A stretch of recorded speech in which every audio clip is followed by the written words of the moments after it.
will now be on the record in 23 TR 2777, State of Kansas versus Anthony Edward Dubus. Jared Regier for the state. Is Mr. Dubus present? Anthony Dubus? I am Anthony. This courtroom moment starts like a routine hearing but quickly spirals into chaos. A defendant rejects his legal identity, challenges jurisdiction, and refuses to follow basic procedure. The judge stays combat for how long? Watch closely, because this case turns into a battle between legal reality and personal belief. Anthony Edward Dubus. Dubus is the English pronunciation. Dubus is the original French.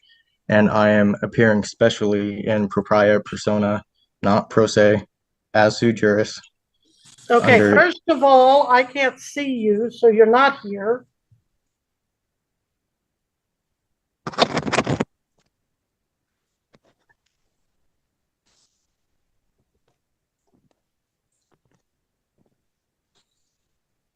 Parents satisfied?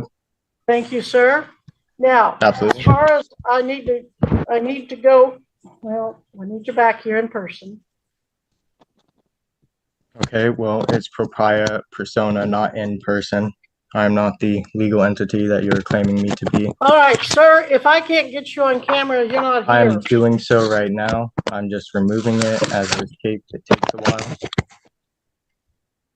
Now, the second order of business, let's get your name straight. I know a family with the same exact spelling in America, and they do pronounce it Dubus, but you said you pronounce it Dubus, Dubus? as the original Dubus, as the original French.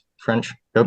Very well, Dubus. Thank you. Okay. Now, Mr. Dubus appears in person and pro se. Correction, propria persona. Well, in this court, it's in person. And correction, in all courts, it may be either pro se, either appear in. Right away, the defendant challenges his legal identity. This is a common tactic in sovereign-style arguments, but courts don't recognize this distinction. The judge focuses on procedure instead. If you're not visible, you're not present. Simple. In person or propria persona. Well, in my years of law school and nearly 40 years of practice, both as an attorney and a judge, it's been in person, and that's what I'm going with, sir. I believe that is just fine. So in any event, we will proceed with your charges. In count one, sir, you're charged with operating a motor vehicle on a highway of this state without having a valid driver's license pursuant to KSA 8-235A. In count two, it is alleged that on or about the 17th day of August, 2023, in Butler County, Kansas, you did then and there unlawfully operate or attempt to operate a motor vehicle, to wit, a 2003 Honda Accord, upon a highway of the state, to wit, 1700 block of East Foxdale Street, Andover, Butler County, Kansas, while the vehicle was not registered in violation of KSA 8-142. In count three, it is alleged that on or about the 17th day of August, 2023, in Butler County, Kansas, Anthony Edward Dubus,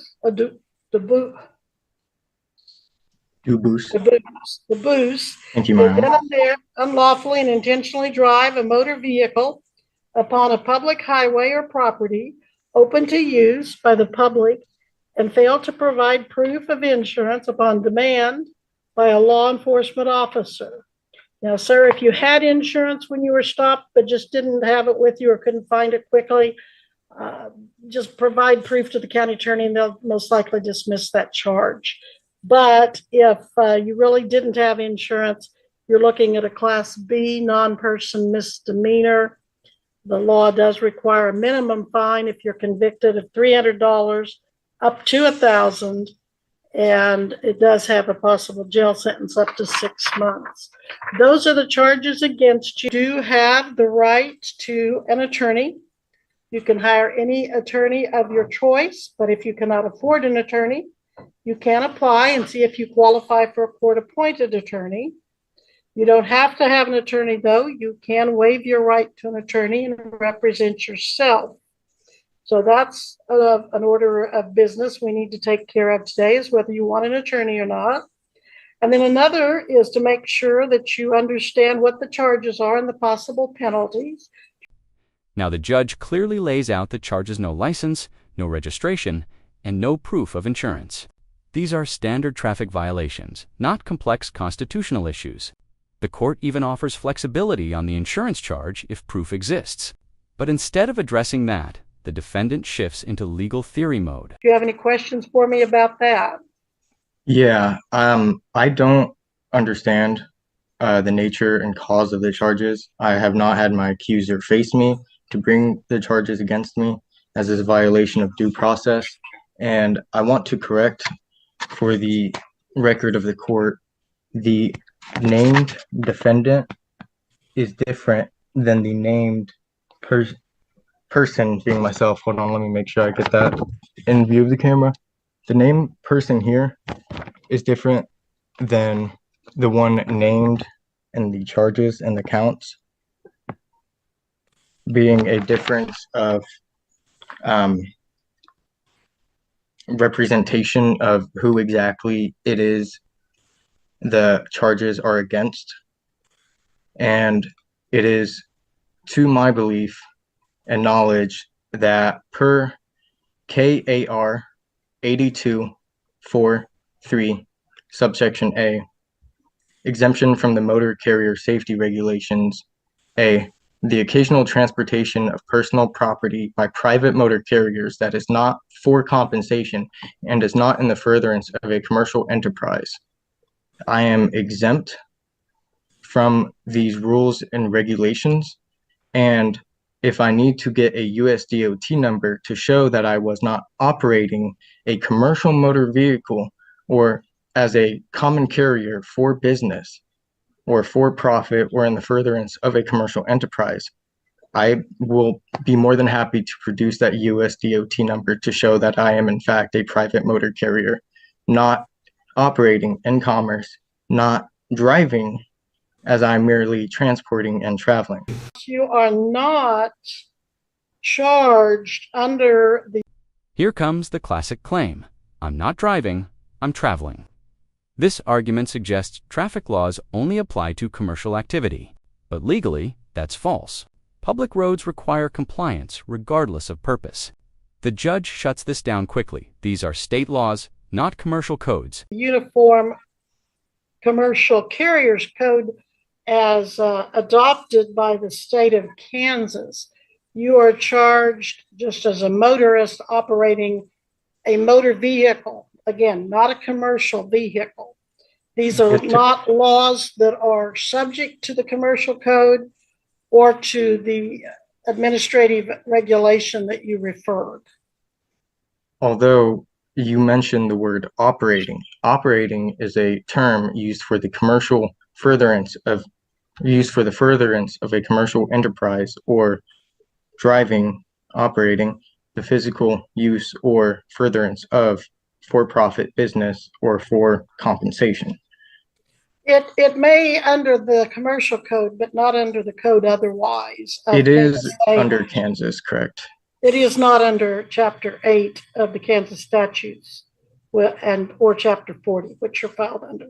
But we can address that at a later date at a trial or a motions hearing if necessary. But I do not see the statutory language that you're addressing being applicable to these statutes, at least preliminarily at this hearing. It is within, sorry. Okay. Go ahead. That's my ruling there. And then on the name issue, I am not tracking you there. The only difference I see is that at the top of the document, state of Kansas and your name are capitalized, and in the initial or in the individual charges, it's traditional capital letter of the first name, all lowercase of the remaining names throughout. So I'm not following that argument. Again, if you want to readdress that at a later date, we can, but I'm just not seeing that argument. Okay. Now then. I motion and move this court to dismiss this case for the motion I have filed and for the brief in support of motion to dismiss for lack of jurisdiction. Sir, I do not have any such motion or brief in support. Mr. Regier, have you received any such documents? Not to my knowledge, Your Honor. So I fail to see, at least at this juncture, how such. The defendant claims he filed a motion to dismiss, but there's no record of it. That's a major issue. In court, if it's not properly filed, it doesn't exist. The judge even explains how to do it correctly. This shows a big gap between confidence and actual legal process. Such a motion is properly brought before the court, unless the court is aware of something that I am not aware of. Well, that's what I'm trying to decide, if it's properly before the court. Mr. Dubois, who did you file the motion and brief with? Well, seeing as your guys' e-file is down for what is it? It's called a ransom malware or something. I cannot e-file. Right, so but you can mail it, or you can walk it into the clerk of the court. Have you done that? Yes, I've mailed it. By email, which a and court I'm sorry, clerk when I said I could. Okay, go ahead, please. I'm sorry I interrupted you. No, you're fine. It was by email, which the court clerk said I could, considering the e-file was down. And I can't really go 20-something miles to do that, considering my personal property was stolen. When did you email it, sir? When did you email it? A while ago. Judge. Yeah. Yes. We do not accept emailed filings, only faxed or by mail or person. Okay, I was told that they do not have fax, so I could not do that. So email would be okay. He may have called the wrong courthouse then.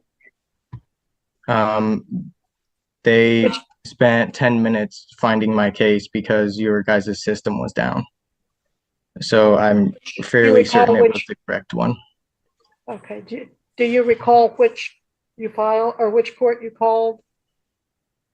Let me go to my sent. T Stafford at bucokansas.com.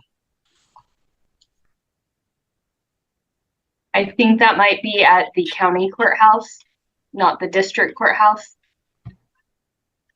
Okay. So if you want to file something, sir, let's make sure you file it in a fashion that will get it officially recognized. So Ashley, how do you suggest he file motions and the like? He will either need to mail us a copy of it or he can fax file. And is your guys' fax active? Now things get strange. The defendant insists the case must be either common law or a military tribunal. That's not how the system works. This is a standard criminal case under state law. The judge refuses to entertain the confusion and keeps things grounded. Yes, it has been the whole time. Okay, and it's not affected. Yes. What's the fax number? Our fax number is 316-321-9486.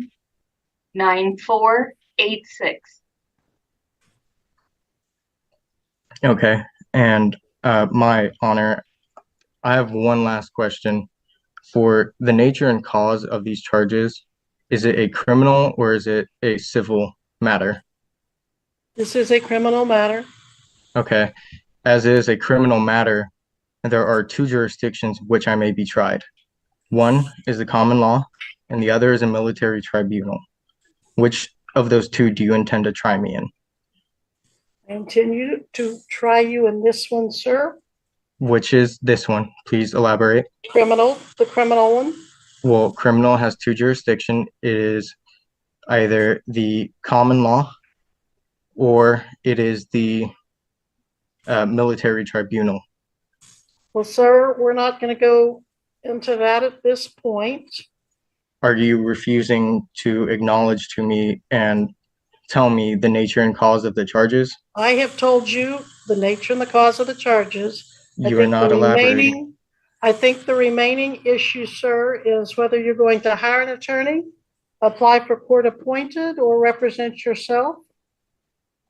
My Honor, I need to know whether or not this is going to be in the common law or a military tribunal. Well, I am going to ask you one more time. Are you going to hire an attorney, apply for court appointed, or represent yourself, sir?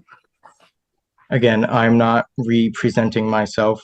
I am sui juris in proper persona and propria persona. So you're not going to have an attorney, or are you?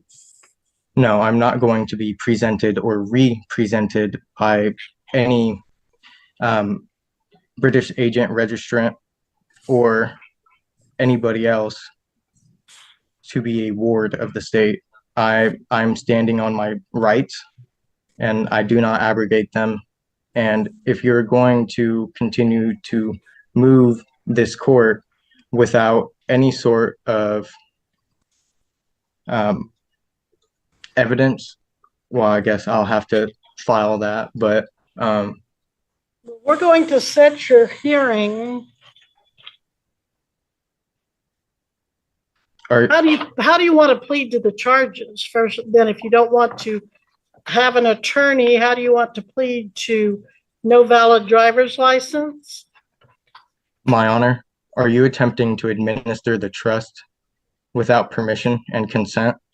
At a critical moment, the defendant refuses to enter a plea claiming it would submit jurisdiction. But refusing doesn't stop the case. It only delays it. Courts can enter a plea on your behalf. The situation escalates as he starts mentioning treason and constitutional violations. I'm asking you for your response. I'm giving you the chance to respond. Do you want to plead to this charge or not? My Honor, I don't make any pleas as I am appearing in propria persona, and any plea would submit jurisdiction to the court. I am here challenging jurisdiction under the common law as I am owed the law of peace. And this is a fraud action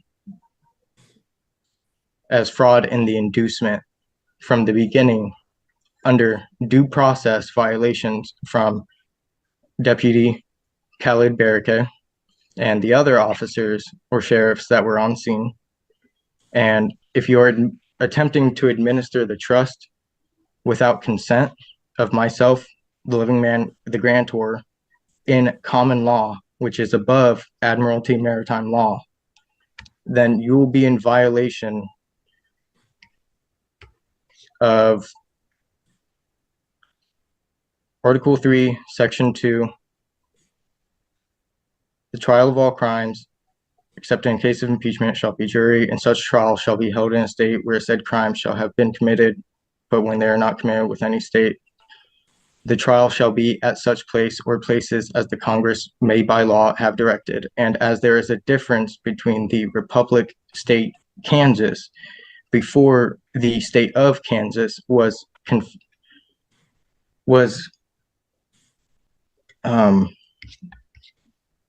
brought into the Federation of the Union of States. And you will also be in violation of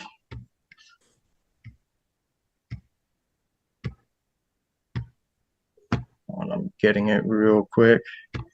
18 U.S. Code Sections 2381, treason. Whoever owing allegiance to the United States, the corporation, not United States of America or for America, levies war against them or adheres to the enemies, giving them aid and comfort within the United States or elsewhere, is guilty of treason and shall suffer death or shall be imprisoned not less than 5 years and fined under this title, but not less than $10,000, and shall be incapable of holding any office under the United States.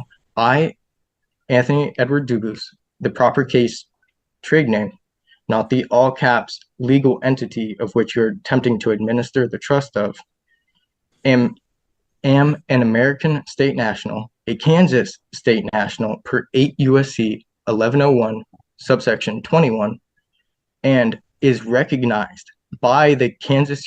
The judge now steps in and appoints an attorney, even though the defendant resists. This isn't punishment, it's protection. The court clearly sees confusion in the defendant's understanding of law and wants to ensure fairness moving forward. Human Rights Commission, as I have dealings with them going over my nationality in regards to a corporation in which I have a complaint filed against, has already been refused mediation by the company and is being investigated by Barbara Carper, the special investigator of Kansas Human Rights Commission, over my case specifically. And if you're attempting to move this case against myself, you are in violation of executing law rather than just judging on it. Which, if I need to pull up that statute Sir, or case as well. Sir, do you still have the same phone number you had posted on your bond that you have with AAA Butler County Bail Bonds? Is that still your current phone number? My Honor, Mrs. 316-252? My Honor, Webster, it is, you may call me either Anthony Dubus or Anthony Edward Dubus. I do not accept the term sir. Very Although, well. yes, my phone number is still the same at 316-252-9724. All right. And is your address, okay. Addresses I found needs to be blocked.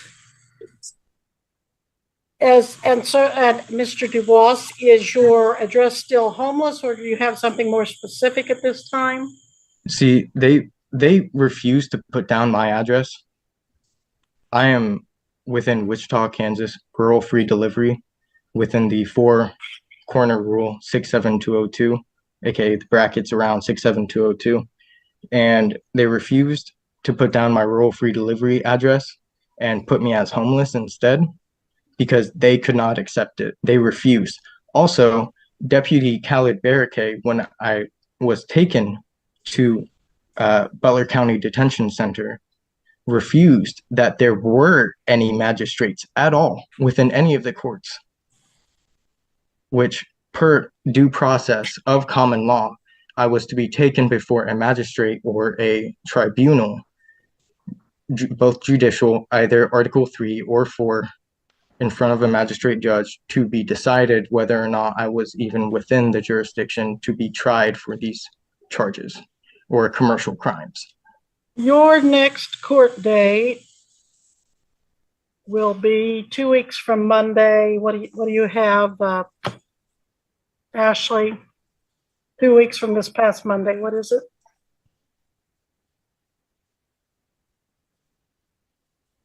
I believe that is going to be Monday, the 18th. All right, Mr. Dubois, your next court date is December 18th at 8 a.m. by Zoom. You can always appear in the courthouse personally if you like. This case highlights a clash between courtroom procedure and personal legal beliefs. The judge stayed focused, professional, and patient while the defendant relied on arguments courts consistently reject: no dismissal, no victory, just a continuation and a strong need for legal guidance. I am appointing attorney Darren Patterson. Now, if you don't want to use him. I do not accept any appointment of any attorney. But I show that you don't have a specific residence. Do you have a job, employment?